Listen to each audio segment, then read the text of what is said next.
Dunia ini menyimpan banyak misteri. Kejadian langka termasuk fenomena alam pun bisa terjadi di mana dan kapan saja. Tak terkecuali di Yerusalem. Kota Yerusalem pada Kamis pagi diselimuti salju tebal. Hal ini terjadi setelah adanya hujan salju yang lebat di malam sebelumnya. Dilansir dari kabar Lumajang.com dari laman Reuters, sedari sebelum fajar, anak-anak saling melempar bola salju di luar gerbang kota tua. Sementara orang-orang dewasa berjalan dengan susah payah ke situs-situs yang suci bagi Yudaisme, Islam, dan Kristen. Badai salju mulai muncul pada Rabu malam, menyebabkan pihak berwenang menutup transportasi umum dan memblokir jalan utama ke Yerusalem. Tetapi saat mereda dalam semalam, pemerintah kota mengatakan akan melanjutkan layanan publik dan orang-orang bahkan mengemudi untuk melihat kejadian langka ini dan menontonnya bersama. Kami datang dari Tel Aviv untuk bermain di salju. Demikian kata seorang warga bernama Ben Miller. Jarang sekali turun salju di Yerusalem. Terakhir kali menurutku adalah tahun 2013. Demikian tambahnya. Kota tua Yerusalem, Israel diguyur salju hingga mencapai ketebalan 6 inci. Euro Weekly melaporkan pagi waktu setempat pada Kamis itu, kondisi kota sudah ditutupi salju putih, membuat penduduk seolah terbangun di negeri ajaib musim dingin. Fenomena ini terbilang langka karena baru kembali terjadi pertama kali dalam 6 tahun terakhir. Sejumlah situs suci tertutup salju dengan kubah batu dan tembok barat di bawah lapisan putih setelah badai salju terjadi pada malam hari. Sebelum fajar, anak-anak saling melempar bola salju di luar gerbang kota tua.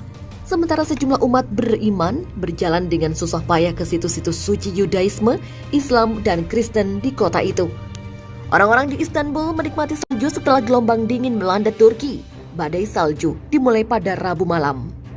Fenomena alam itu menyebabkan pihak berwenang menutup transportasi umum dan memblokir jalan utama ke Yerusalem. Tetapi setelah badai mereda dalam semalam, pemerintah kota mengatakan akan melanjutkan layanan transportasi. Orang-orang bahkan mengemudi untuk melihat tontonan langka di kota itu.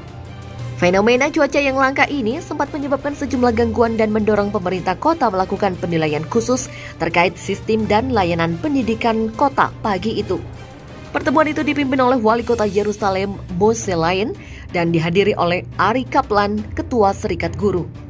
Institusi pendidikan di lingkungan tertentu di Yerusalem Batu disetujui untuk dibuka kembali oleh Kementerian Kesehatan mulai pukul 9 pagi. Menurut kantor berita Israel, Haaretz, layanan kereta berhenti karena salju. Tetapi kembali beroperasi pada pukul 7 pagi ini bersama dengan sarana transportasi umum Yerusalem lainnya. Pemerintah kota Yerusalem mengatakan akan bekerja sepanjang waktu untuk membersihkan jalan utama dari salju, memprioritaskan jalan yang menuju ke sekolah utama kota. Bagian selatan negara itu juga mengalami penurunan suhu. Bahkan ada hujan salju ringan semalam di Misper Lemon di gurun Negev di selatan negara itu. Dan menurut Times of Israel, seorang pria meninggal karena hipotermia dalam semalam di kota selatan Kiryat Gat. Layanan darurat menemukan pria itu di jalan dan tidak dapat menyelamatkannya. Dalam semalam, salju setinggi 6 inci turun di kota tua Yerusalem. Euro Weekly melaporkan, pagi Kamis waktu setempat, kondisi kota sudah ditutupi salju putih, membuat penduduk seolah terbangun di negeri ajaib musim dingin. Fenomena ini terbilang langka karena baru kembali terjadi pertama kali dalam 6 tahun terakhir. Sejumlah situs tertutup salju dengan kubah batu dan tembok barat di bawah lapisan putih setelah badai salju terjadi pada malam hari sebelumnya. Sebelum fajar, anak-anak saling melempar bola salju di luar gerbang kota tua. Sementara sejumlah umat beriman berjalan dengan susah payah ke situs-situs suci Yudaisme, Islam, dan Kristen di kota itu. Orang-orang di Istanbul menikmati salju setelah gelombang dingin melanda Turki. Badai salju dimulai pada Rabu malam. Fenomena alam itu menyebabkan pihak berwenang menutup transportasi umum dan memblokir jalan utama ke Yerusalem. Tetapi, setelah badai mereda dalam semalam, pemerintah kota mengatakan akan melanjutkan layanan transportasi. Orang-orang bahkan mengemudi untuk melihat tontonan langka di kota itu. Fenomena cuaca yang langka ini sempat menyebabkan sejumlah gangguan dan mendorong pemerintah kota melakukan penilaian khusus terkait sistem dan layanan pendidikan kota pagi itu. Pertemuan itu dipimpin oleh Wali Kota Yerusalem, Moshe Lion, dan dihadiri oleh Ari Kaplan, Ketua Serikat Guru. Menurut kantor berita Israel Haaretz, layanan kereta berhenti karena salju.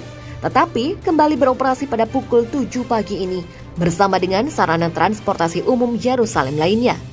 Pemerintah kota Yerusalem mengatakan akan bekerja sepanjang waktu untuk membersihkan jalan utama dari salju, memprioritaskan jalan yang menuju ke sekolah utama kota. Bagian selatan negara itu juga mengalami penurunan suhu, bahkan ada hujan salju ringan semalaman di Misperalman di Gurun Negev di selatan negara itu.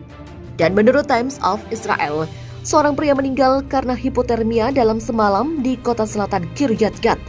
Layanan darurat menemukan pria itu di jalan dan tidak dapat menyelamatkannya.